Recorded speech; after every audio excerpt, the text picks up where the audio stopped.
O mga sir, bali ito, pagkatapos ng Toyota Fortuner na panel gauge, may nagdala naman dito. Dati na rin napagawa sa akin ng panel gauge yung may-ari nito. Bali, problema naman niya ngayon ito, computer box. Dinala daw niya kasi sa ibang shop. Ang sabi daw kasi, ito na daw may problema, computer box. Puro redondo na lang daw, wala daw kuryente na labas sa ignition, tapos nagpalit na raw siya ng distributor, ganun pa rin. Pati gas, wala daw nalabas na gas papunta sa injector. Kaya sinubukan niyang patignan sa akin ngayon.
Kumain ka na sir? Oo, tapos na. Hindi ko napansin tawag mo kanina. Doon pa ako sa bayan nagpunta. Meron nga pala rito sa highway. Oo nga. Nag-Jollibee ka ba? Oo. Meron dyan, bagong bukas eh. Hindi ko rin pala nasabi sa'yo kanina.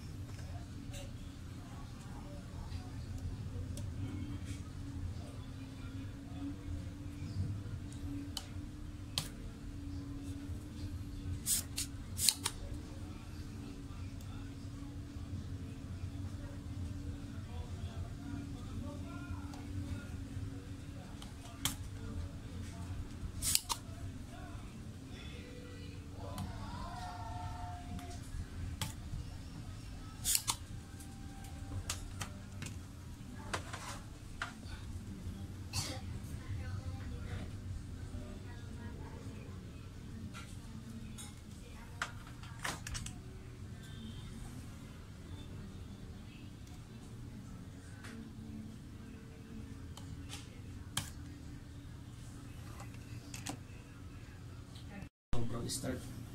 Pwede. Sa kalumaan, sir. Ah, Ilang taon na ba to? ay, ewan ko. Sa akin ay mag-iisang taon pa lang. Eh, sa mga dati pa. Oo. Siyempre, hindi naman yan ng latest na sasakyan. Parang yun na yata huli. Mga 97. Ah. Tapos ito na, lumabas na yung mga Vios. Yan, Wigo.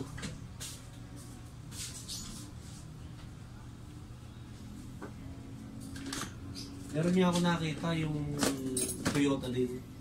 Corolla. Ano lang, bagong modelo na.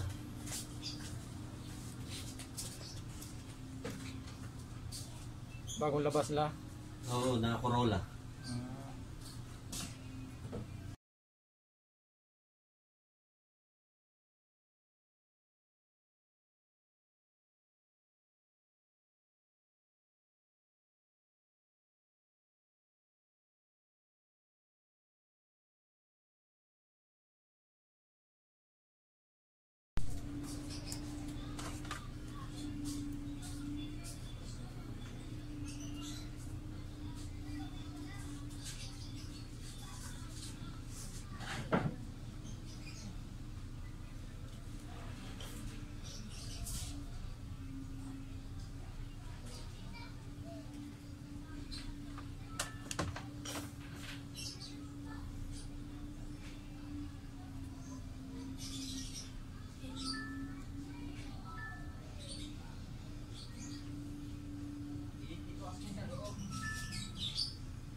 Buti kung ano, nandyan pa yan dyan.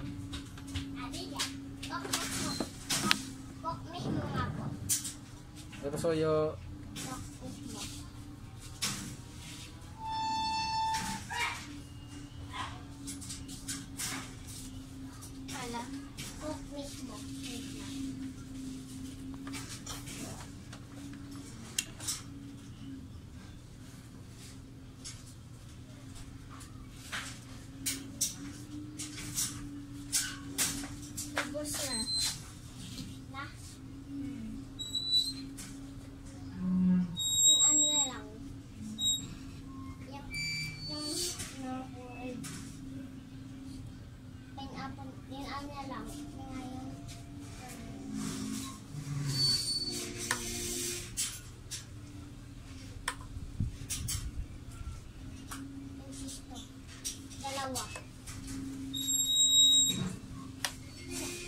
Dalawang apple po ah.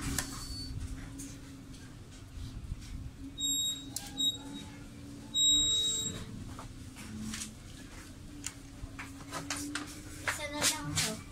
Isa na lang.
Pag uno ng susi sir, walang chicken dyan na labas. Wala. Yun niya lagi tinatanong sa akin pagka sinususi ko eh. Ganun naman talaga dapat sir eh. Ha? Dapat meron talagang chicken Oo. dito. Yun din niya yung Denya nung may inayos doon, yung pinanood ko, na pag nagsusi siya, dating wala. Tapos yun niya, yung inayos dyan, may mga inayos.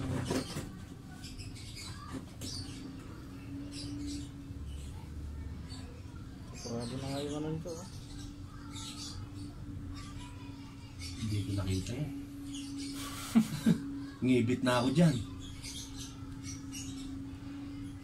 Kasi sa akin, pagka ako yung hindi kompleto sa tulog, yung maliliit na letra, hindi ko kabisa makakita na. Kita.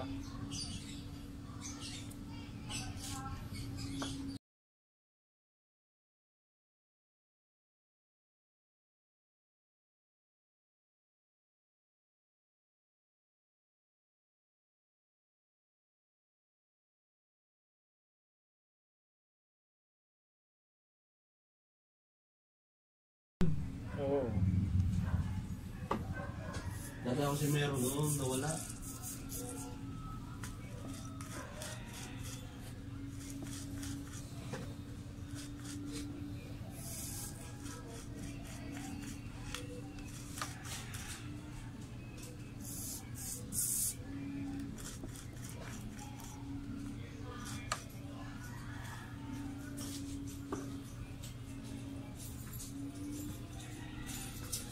Sir Ed.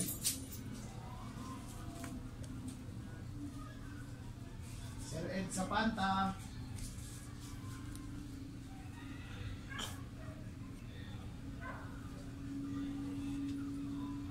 Pasukin mo lang kaya, hilahin mo lang yan. Hilahin mo yan, yan. Hindi ka marinig ba nanonood TV? Sir Ed.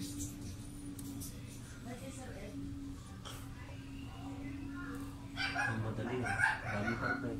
Oo, kawawa rin yung mga yan eh. Pag pinatagal mo yung pag-receive. Oo. Diyan pala sa ano, nakasalalay yung sweldo nila eh. Ang matindi nga niyan, mura-mura ng ano, wala pa inimang pambayan. Oo, wala. Kawawa yung rider ganyan Yung eh. kapitbahay ko doon, rider yun, GNT. Galit na galit yun. Yung pagkaalam nung o-order ng mga malalaki ang presyo eh, ano? Tapos Walang alis. pambayad. Alis yung na-order. Hindi, yun na lang walang pambayad, pero nandun. Ah, sa akin, galit. Order kayo na order, walang pambayad. Galit yun. Tapos ko ika sa akin. Kakancel nun, tapos thumbs down nun. Kalimit namin ganun. Oh, aray. Oh, thumbs down. Tapos pag nakita nyo ng parcel nun, nandun, cancel na agad yun. Warehouse pa lang. Alam niya na eh. Oo. Na yung mga bakla, yung mga Sparlo. Eh, sabi ko, alam na mga gagamitin sa Sparlo, mga gamot ba? Mga pang reband. Walang pambayad. Kulit na nga ganyan eh, no? Dahil gagawin niya lang, doon pa lang, warehouse, cancel. Tapos tatawag sa kanya, Sir, parcel ko, order ka ba? Ay, wala pa ika dito. Ay, hindi nakalagay yung sa amin, out for delivery na eh. Wala pa. Cancel na. Mababad trip lang pagka Oo. i-deliver pa. Nako. Yung pa naman eh, pagka yun na-umpisa ng ganon, tapos i-cancel na cancel, hayaan mo, pag inakita mong mukha eh, patabi-tabi eh.